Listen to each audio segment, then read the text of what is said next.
Welcome back, everybody. This is Alex, and you are watching Average Alex Tupperware on Facebook. I am very excited today because we are going to make something that I've never actually made before. It is a bacon beer cheddar spread. So if you watched the last couple of videos, I've used this Power Chef to make smoothies. I used it just recently to make some salsa for when your Christmas parties, your New Year's Eve get-togethers. Small get-togethers at this point, right? But today I'm thinking, what else can we have at one of those holiday meals? You know, those little appetizers you need to get ready for the main course. Bacon, beer, cheddar spread sounds amazing to me. So let's make it, all right? So you gotta start out with 3 pieces of pre-cooked bacon. And they want it finely chopped up. I didn't want to chop it up, so I'm going to use my little chop and serve. I haven't had to use this in a little bit. Also offered on my website. You take the little cord there. You can chop up your bacon. It's a little easier, a little quicker. Does a great job too. And we're just going to throw that into the Power Chef. Perfect, love it. And we're gonna need 1 piece of garlic. I already peeled it. I really don't like peeling garlic. Don't like the texture, but it's all good. The recipe calls for 2 cups of shredded cheddar.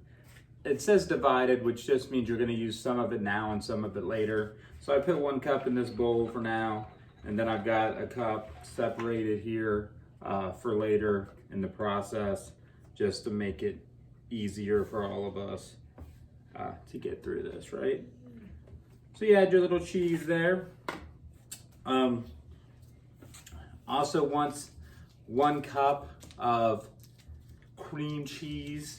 You can do the math. It's 1 cup equals 8 ounces, which is a whole container of the cream cheese here. So we'll get that. It's a little harder to get out of there than it should be, right? And I'm going to use a spatula to get it in here without making too much of a mess. Really like cooking in general. I always have. But there's something right about cooking around the holiday season. You know, you're going to be with family, friends if you're lucky. It's always nice to have some good food to go with that. So always very, very excited to cook around the holidays. Adding into this, you're gonna need 1/8 of a tablespoon of nutmeg. Again, all these measuring cups, spatulas, etc. you can find on my site. Hit the shop now button and grab yourself some of this stuff that you're definitely gonna need. You need some white wine vinegar to go with that. Any kind will do. I just picked up something at the store. Little salt to go along with that, right? Calls for a little bit of hot sauce. So it says 3 dashes. I don't exactly know what 3 dashes mean. I'm not a huge hot sauce fan, so I'm just gonna put in a little bit. And then, of course, you gotta throw in some beer, right? Nothing wrong with a little bit of beer in your cooking. I don't like to use wine in cooking when I can. When it calls for it, I get kind of excited about those recipes. This asks for 1/4 of a cup and then a tablespoon, which I thought very kind of awkward, but put it in there. You can add more if you want. I mean, I wouldn't blame you. Probably have that after the video's over. All right, so there you go. That's all the stuff that we're gonna put in it for now. So you want to take the lid, put it on there again. Don't have to plug anything in. Don't need any kind of electric. You're going to just blend it using your muscles.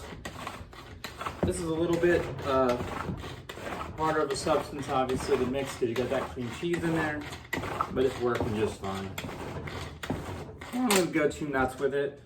Well, it looks really good. Looks really good. All right.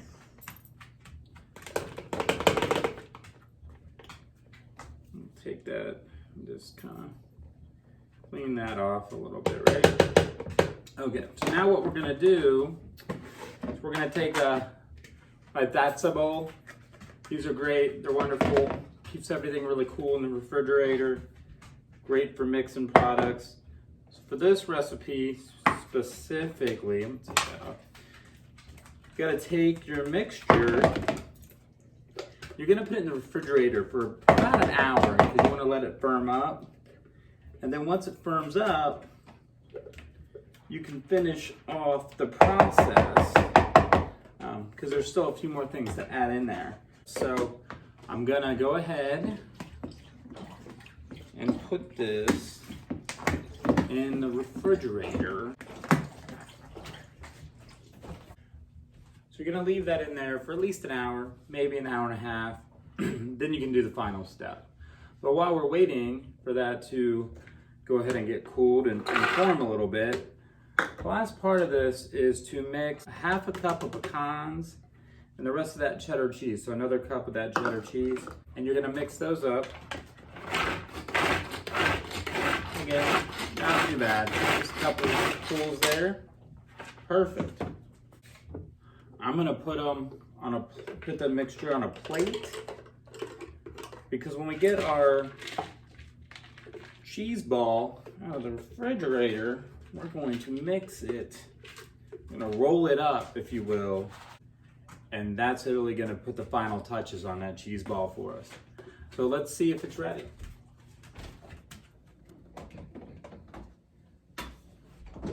All right, let's see how this came out. Oh, it looks really good. So we're gonna put it out here. Once you get it out, you are gonna want to form a ball.